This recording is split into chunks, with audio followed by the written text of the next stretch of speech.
think it felt like a turning point tonight. I think it was a very powerful debate, lots of very good speeches, and we all knew the families were up there in the gallery. Some people even referred to it, which you're not supposed to do actually on the floor of the House. But I think it's a real turning point. I think there's widespread support across the chamber now for releasing everything. We had some assurances from the Home Secretary, which we'll be making sure the current government stick to. So I think that there's a real cause for hope that when those documents are released, it will be full and complete publication. One thing that was very noticeable was about how deeply affected many of the MPs speaking were by the content of what they were talking about, and not just the local ones either. No, I mean, I think that was one of the powerful things about the debate, actually.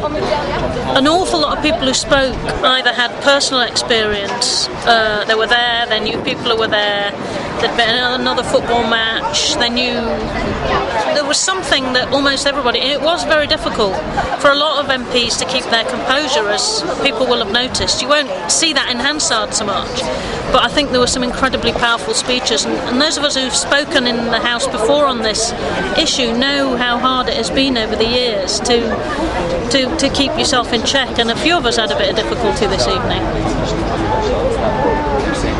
What do you see as the next step forward being now? Well, I think it's quite clear that the government have now undertaken to publish everything, not to seek any redactions themselves. I think that strengthens the hand, the debate tonight and the unanimous vote in Parliament strengthens the hand of the Hillsborough Independent Panel when they've got all the documents and they're considering what should be released and if there should be any redactions. It immeasurably strengthens their hand to say no, we've got to publish absolutely everything, and that's the most important thing about tonight, I think. And there was much reference in there made to Kelvin Mackenzie and News International, particularly whether the likes of Mackenzie himself will come out and issue an apology.